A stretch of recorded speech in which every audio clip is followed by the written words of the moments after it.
Welcome to Short Economics. Today we will discuss on indifference curves. Indifference curve. It was developed by J.R. Hicks and R.J.D. Allen. They criticized Marshall's cardinal measurement of utility. Instead, they introduced a concept of ordinal measurement of utility. According to them, utility cannot be quantitatively measured, such as utils of 1, 2, 3, etc. Instead, utility can be ranked such as first, second, and third, etc. It is possible to say that a particular level of satisfaction is greater or lesser than another level of satisfaction. So in general, we can say indifference curve means it is a locus of points of combination of two goods that give a same level of satisfaction to the consumer. The consumer is indifferent over the points on the indifference curve. Here you can see a hypothetical indifference schedule. Just imagine that all the combination of apples and bananas give the consumer the same level of satisfaction. The combination of 60 apples and 2 bananas give the same level of satisfaction as the combination of 54 apples and 3 bananas. If the consumer consume 1 apple and 40 bananas, again the consumer is getting the same level of satisfaction.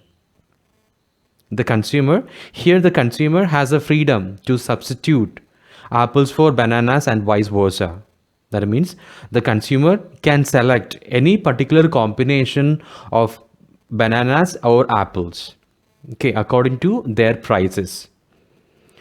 When the prices of apples falls, what normally happens? The consumer substitute bananas and vice versa also. So it is a hypothetical indifference schedule. The slope of the indifference curve is known as marginal rate of substitution. In short, we can call it as MRS. So MRS means it is the amount of commodity Y that the consumer is willing to give up for getting one additional unit of commodity X, so that the individual remain the same in the indifference curve. So how can we find the marginal rate of substitution or the slope of the indifference curve? We can make use of this formula that MRS XY is equal to delta Y divided by delta X. That means changes in commodity Y divided by changes in commodity X. Since we discussed about the indifference curve, we have to see about indifference map also. What is indifference map? So when we look upon the indifference map, we can see that it is a family of indifference curves. It indicates all possible preference of the consumer over two commodities. A higher indifference curve shows higher level of satisfaction, and lower level of indifference curve shows a lower level of satisfaction. The consumer always prefers to have a higher indifference curve, because higher indifference curve means higher level of satisfaction. So here at the same time, the consumer prefer less to lower indifference curve also, because lower indifference curve means lower level of satisfaction. Consumer always prefer to have higher level of satisfaction. That is why. Here you can see an indifference map.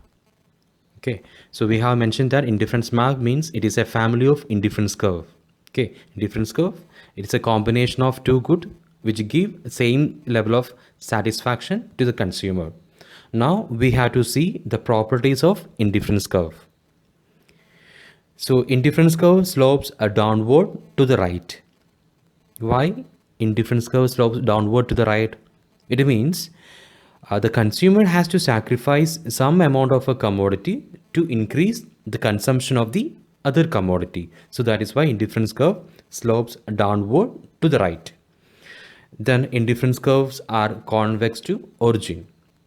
It means it is relatively flatter in its right hand portion and steeper in the left hand portion. This is because MRS, marginal rate of substitution, XY, diminishes. as x increases, and MR as y x diminishes as y increases. Then indifference curve cannot cut each other. Okay, each indifference curve is an indifference map represent a particular level of satisfaction. So it is not logical that two indifference curve cut each other. Then the another important property of indifference curve is higher level of indifference curve means higher level of satisfaction, and lower indifference curve means lower level of satisfaction. So in the figure I4, that means at that point, at any point on the I4, the consumer get the most higher level of satisfaction. In the indifference curve I1, consumer is getting a lower level of satisfaction. So these are the main properties of indifference curves. Thank you for listening.